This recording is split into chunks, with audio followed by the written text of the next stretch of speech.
બોટાદ શહેરના ઢાકણિયા રોડની દૂધની ડેરીમાં એલસીબીના દરોડાથી ખળભળાટ, શંકાસ્પદ પાવડરનો જથ્થો ઝડપાયો। દૂધમાં ભેળસેળની બાતમીના આધારે વહેલી સવારથી જ તપાસનો ધમધમાટ। ફૂડ એન્ડ ડ્રગ્સ વિભાગની ટીમ પણ દોડી આવી દૂધના નમૂના લઈ તપાસ માટે મોકલ્યા।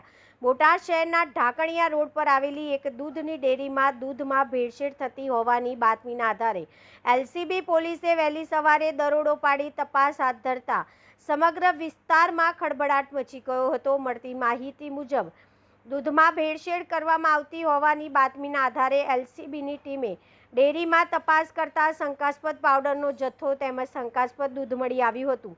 પોલીસની કાર્યવાહીથી દૂધના વ્યવસાય સાથે સંકળાયેલા વર્તુળોમાં પણ ચકચાર ફેલાઈ હતી। તપાસ દરમિયાન શંકાસ્પદ સામગ્રી મળી આવતા એલસીબી પોલીસે તાત્કાલિક ફૂડ એન્ડ ડ્રગ્સ વિભાગને જાણ કરી હતી। જાણ થતાં ફૂડ એન્ડ ડ્રગ્સ વિભાગની ટીમે બોટાદ દોડી આવી અને ડેરીમાંથી દૂધના નમૂના લઈ જરૂરી કાર્યવાહી હાથ ધરી હતી। બીજી તરફ પોલીસને મળી આવેલા શંકાસ્પદ પાવડરના જથ્થાને સીઝ કરી વધુ તપાસ શરૂ કરી છે।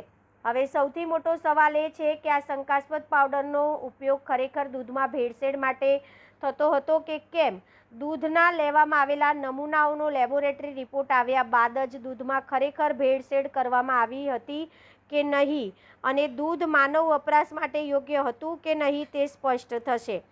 જો તપાસમાં દૂધમાં ભેળસેળ સાબિત થશે તો ગ્રાહકોના આરોગ્ય સાથે ચેડા કરવાના ગંભીર મામલે જવાબદારો સામે કાયદેસરની કાર્યવાહી થઈ શકે છે।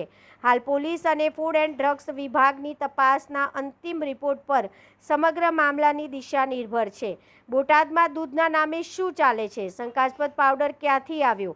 કોના દ્વારા ઉપયોગમાં લેવાતો હતો અને દૂધમાં ખરેખર ભેળસેળ થતી હતી કે નહીં? આ તમામ સવાલોના જવાબ એફએસએલ રિપોર્ટ આવ્યા બાદ સ્પષ્ટ થશે। અહેવાલ રોહિત આર જતાપરા। નમસ્તે મિત્રો, હું છું ચાંદની પરમાર। આપની મનપસંદ ચેનલ એટલે કે દીવ મિરર ન્યૂઝ ચેનલને લાઈક કરો, શેર કરો અને ફોલો કરો અને હા, તેમાં દરરોજ તાજા સમાચાર જોવાનું ભૂલશો નહીં। નમસ્કાર દર્શક મિત્રો, હું છું પાયલ બામભણિયા। આજના મુખ્ય સમાચાર દેશ વિદેશ ગુજરાત રાજ્યના તાજા બ્રેકિંગ સમાચાર નિહાળો દીવ મિરર ન્યૂઝ ચેનલ પર દરરોજ રેગ્યુલર।